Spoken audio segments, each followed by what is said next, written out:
Champ and Jump brought to you by Sarah Chevrolet, Sterling Heights. It's Karsch and Anderson, 97.1, 248-539-9797. Let's get to your phone calls. Matt is on 97.1. Good morning, Matt. Hey, good morning, guys. Champ and Chump. Champ is going to be Red Wings. Yzerman for the move, for them winning the game. The way Falk played was great. Chumps. Pistons. I don't know what's going on with them, but they need to get it together. Was it like the fourth loss in a row?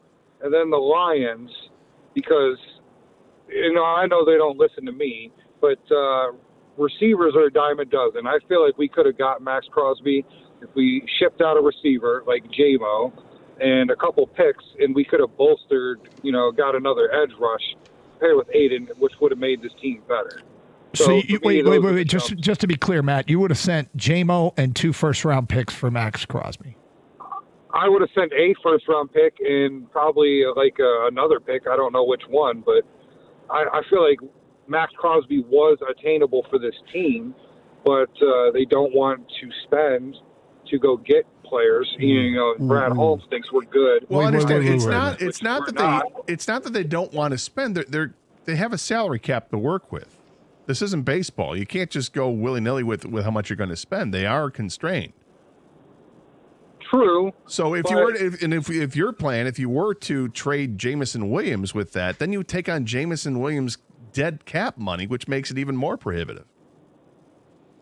Okay. So if you wanted to, your point about it, look, Matt, if you wanted to trade 2 first-round picks and add a little sweetener to the deal, because you would have had to be better, that's what you'd have to do, because you got to get better than the 14th overall pick, and the Lions have the 17th overall pick, and that's why Baltimore had the better package at this point. But if you were to throw in a little sweetener, hey, we'll give you a 5th-round pick or whatever, or something else, could they have gotten it done? Yeah. So what's interesting to me is, does it feel like a potential missed opportunity? And I would say I would have done it, okay? And here's why I would have done it. The Lions may take an edge rusher at 17. That edge rusher isn't going to be better than Max Crosby. So the price to get Max Crosby, in my view, is 1 first-round pick. That's the way I would do the math in my head. Okay, I'm cashing in my draft pick at 17 for Max Crosby now. There was the Spot Track put out how it could be restructured to make Max Crosby cost less this year on the cap for the team that traded for him. So I would have done it, all right? But I also find it interesting. There's a bunch of teams that would have been motivated to get Max Crosby in the same ballpark. Chicago, Minnesota, Tampa, all could have done this and added Max Crosby or something like this, and they didn't either. And I find it curious that, and I'm putting quotes, he only went for 2 first-round picks when the rumors were it was going to be 2 first-round picks and a player. Those rumors don't mean that they're accurate, but a lot of teams decided not to do this, which I found interesting. That it was only 2 first-round picks, when I think, like, the idea, I would have done it if I were Chicago too, and I would have put in the sweetener to be better than Baltimore's picks. I would have done it in Tampa. I would have done it in Minnesota. I would have done it in all those places. And so I do find it curious that it was only 2 first-round picks. But to be clear, I would have done it. I would have added the sweetener. Now, that's not the only way to win in this league, okay? And that's one of the things that happens is you get locked in on this, and they're going to try and do it a different way. And there's no requirement to have 2 elite edge rushers. In fact, look at the list of Super Bowl champions. They're more balanced than they are being overloaded at that position. So I would agree with you. I would have made the trade too, find a way to sweeten it up and let's get Max Crosby here, particularly after you heard what Spot Track said about it, that you could, restructure that deal to make it make sense. So now my head is thinking this. Go get Linderbaum.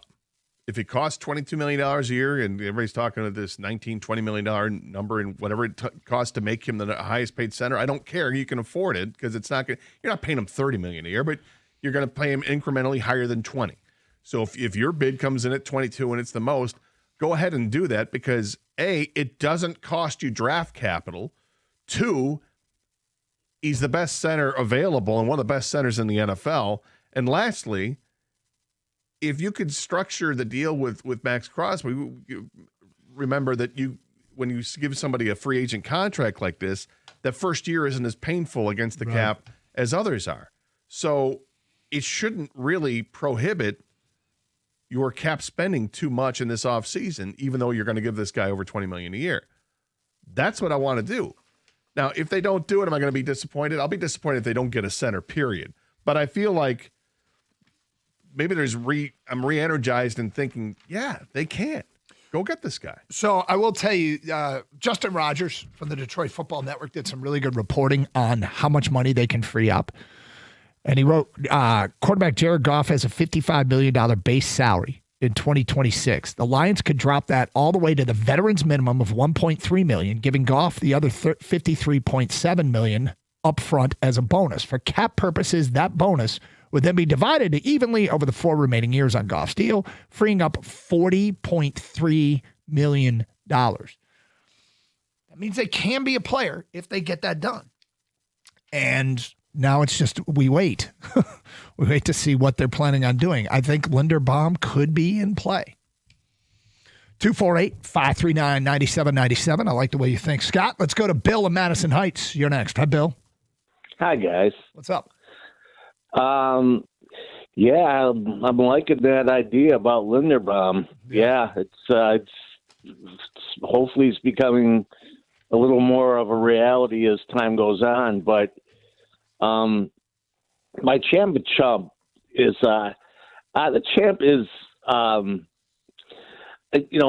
finally I'll give it to Stevie just because he finally made a move and gave up a draft pick and got a player that should help him both offensively and defensively. So good for him. But and my chump, and I'm sorry, it's got to be Tom Izzo. And I could say Jeremy Fears, but I mean, I'm going to really restrain myself right now, and I'm just going to say that Jeremy Fears has got a problem. There's a lot. He's got problems. He's got an issue, and he should not be playing basketball right now. He should be suspended. And if this, I don't know what the NCAA is doing. He's gonna kick the wrong guy in the nads pretty soon and get blasted one, and this is going to be a big, And yesterday was a really good game, and it's just too bad that idiot. Well, is making us Bill, I'll say this: he's a young kid who. I listened to some reporting from the Field of 68, covers college basketball. One of the reporters there covered the kid in high school and said he's a great kid, but he does appear to have a problem. I have never seen that happen once, let alone twice in a season. And importantly, you're going to hurt your team, and you can hurt your team at the wrong time. And so, I'm going to trust the people that have covered the kid. I haven't, so I'm a little hesitant to, tag him with some of the names you did, but people that cover him and around him have said some good things about him as a kid. But, I allow young people the opportunity to grow up, and he's no different than anybody else. But yes, it does appear to be a pattern. Yeah, I don't like seeing that stuff. We've talked about this before because it's happened before, unfortunately, and it continues to do it. It's not just against Michigan, but it's both games against Michigan. He's done stupid stuff like that. I hate it, and I'll really despise it if it ends up costing Michigan State something in the tournament. If he gets kicked out of a game, he could easily have been ejected for that. But if he gets kicked out of a game for it, that's going to cost the team. And then we're all going to be really pissed. Michigan State fans going to be really pissed at Jeremy Fears. If it costs him another technical foul and those points end up being the difference in the game, yeah, it's all that. I don't mind players playing with an edge, but that's not the edge I want to see. I don't like the dirty stuff. I really don't. And when you start going to somebody's schnutz, and it's been a consistent thing with him where we've seen at least 2, I think there's been at least 3 now, things like that in games. I don't condone it at all. And I'm not happy about it. I'm not thrilled with it. And he doesn't need, the dumb thing is he doesn't need to do it. There's absolutely no reason to do what he did when he did it. 248-539-9797. Let's go to Colin. You're next. Hi, Colin. Hey, guys. I just want to champ Michael Porter Jr. for having a nice game against the Pistons this weekend, and I want to chump the Pistons front office for being so apathetic in going out at the deadline and getting kind of the lifeless body of Kevin Huerter. Well, the guy that I want him to get in Michael Porter Jr., helped that team, one of the worst teams in the East, beat the Pistons, and now we're kind of in free fall right now. It's a question that I have whether or not it's legit crisis mode. It feels like it to me. And, I've expressed my concerns about the direction things have been going of late and some of what has gotten exposed. And I want to be clear here about something. This team came into this season, and I didn't think that they were going to be the best team in the East, and they've gone out and they've blown my expectations out of the water, which is awesome. I'm not mad, angry at them. It's just disappointing that this has happened. And there's a reason why a lot of people in the national media seemed hesitant to jump on board. And I'll say this too, Scott. There's also a reason why I say all the time, seasons are long. There's a lot of ups and downs and ebbs and flows. They could work their way through this. They could be okay. But this is a couple of weeks now where they don't look right. No, it's not just the 4-game losing streak. It's the games they won and then the game that they lost to begin all this. It's been, 7 or 8 games now where this has not been a team that has looked like a world-beating team. But to your point, every team goes through a stretch where they look like they're never going to win again. Mm-hmm. And every team goes through a stretch like they're never going to lose. Yep. And right now they're going through this stretch like, are they ever going to win again? But it's the way that they're losing. When they get down by 20 points, 26 points, and then you have to have this furious comeback to even make it look good like they did yesterday. Okay, great. You won 30-18 in the fourth quarter, but you still lost by 11. Well, that's how bad things were. And it was all the bench guys. Yeah, exactly. And then you get Saturday's game where you're up by 23, 24 points or whatever it was and end up losing? Huh? How did that happen? Well, that's the NBA, and they need to figure out their rotation. And you've got 2 guys you can count on every night. They're going to give you like 50 points a game. Those 2 you got. What else you got? 248-539-9797, 97.1.